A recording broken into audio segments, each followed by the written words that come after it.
So, I'm just gonna say it. Midnight Sun is basically everything, everything. But at least it's better than whatever Divergent tried to be with the Hunger Games. So, with the similarities, we have girl has terminal illness that prevents her from going outside.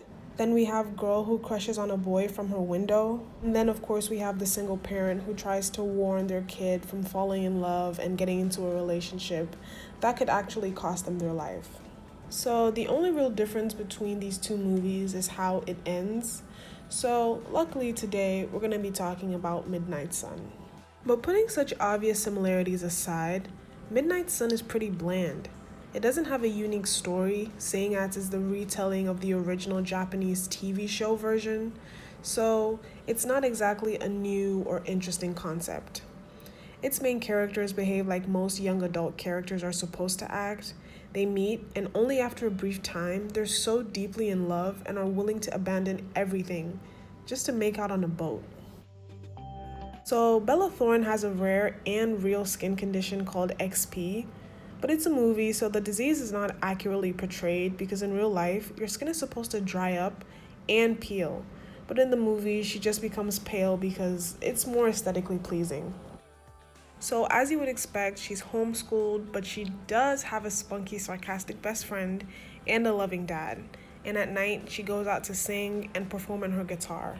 And one night, the swimmer slash popular, but kind and romantic and down to earth lifelong neighbor crush Charlie asks her out. But she's so charming that she runs away from him, but not before conveniently dropping her notebook. So I'll keep reading. Hey, So, of course, he returns it to her and the romance starts. The problem is, she doesn't tell him, and that's like a halfway plot for the movie. And it's not like it wouldn't be obvious because if I were him and I invite her for like the fifth date and it's supposed to be during the day and she says no, I would genuinely think she's a vampire. Anyway, Charlie takes Bella Thorne on a night of fun. They go to a concert. He buys her Chinese food on a train. And then she has her own concert where everybody just stops and smiles while she performs because movie magic. Running late for you, but as long as I got this perfect feeling, I know that everything will be right. Then they go skinny dipping and rest in each other's arms because that's the end of the romantic montage. I know it's a movie, but my main problem here is it's so reckless. If you have a deadly disease that could kill you if you're exposed to sunlight, wouldn't you have an alarm or like an Apple Watch to signal you of said sunrise? Or at least wouldn't you check every once in a while for your own safety? Or at least consider your loved ones? But no, she doesn't, because it's a movie, and he has to rush her home before dawn, but not before she's exposed to a few seconds of sunlight. And because of that, her best friend now has to explain her disease to him. As expected, he's fine with it, as he should, but it's too late because Bella Thorne goes for a checkup, and she's told because of that exposure, she doesn't have much time to live. Now, I can't judge how someone wants to spend their last days on Earth, but I really thought she'd choose a bucket list or to travel the world or spend more time with her father and best friend and her new boyfriend Charlie. But she decides that based on that one time he mentioned wanting to go sailing together, that's a perfect way to spend her final moments. Of course, her father disagrees, but seeing as she's already getting worse and it's practically her final wish, he allows her to go sailing.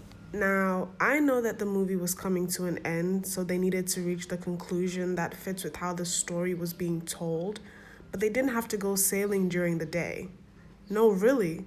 The American Sailing Association says it's possible to sail at night if the crew is trained to do so.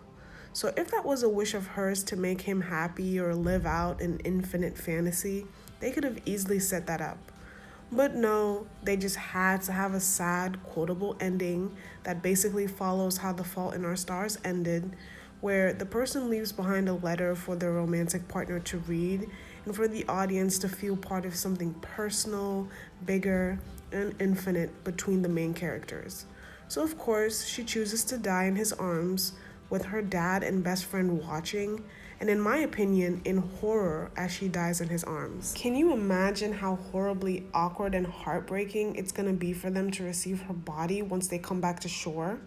But it's a movie, so they don't show that. But in the end, he decides to go for his swimming dreams at his dream university because life must go on. And the song that she recorded at his studio that he took her to earlier in the movie becomes a hit on the radio, and it's like her last entry to the world and to her loved ones.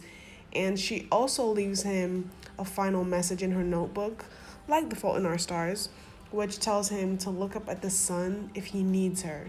Because, the sun, midnight sun. And of course I cried because it was so sad seeing her dad and best friend think about her so fondly and having to live life without her. And not to mention the flashbacks of her being so happy with Charlie. It really brought on the tears. So this movie obviously wasn't a masterpiece, but I do think it served its purpose of being a cheesy, heartfelt drama that makes you want to risk it all for that forever type of love. But it's still a forgettable movie. And when I finished it, I didn't feel like I had just immersed myself in something wonderful. It just felt like, it's one of those movies, and I cried and it was sad, and that was about it. It's not very like memorable. It doesn't really stand out. And then of course this whole plot of there has to be someone sick or people dying in these type of romantic movies have become super popular. And once you've watched one, you've basically watched every other one in that same category.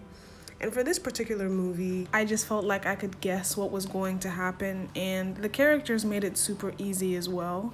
I think the only thing that I couldn't guess precisely was whether or not she was going to die, but I figured it out that she was when he had spoken about wanting to be a swimmer and his accident, and it was a dream of his. So as soon as he said that, I said there's no way they're gonna finish the movie with him giving up his swimming dreams just to be with her. So I knew that they would either break up or she would move somewhere where there's no sun or something of the sort. But it was still pretty predictable. But a lot of people in the comment sections, like on the YouTube videos, the trailers, seem to really enjoy it. People love it. So people can love what they want. So this brings me to the end of the video. Let me know what you think down below in the comments. Like this video, subscribe, and hopefully I'll catch you in my next video.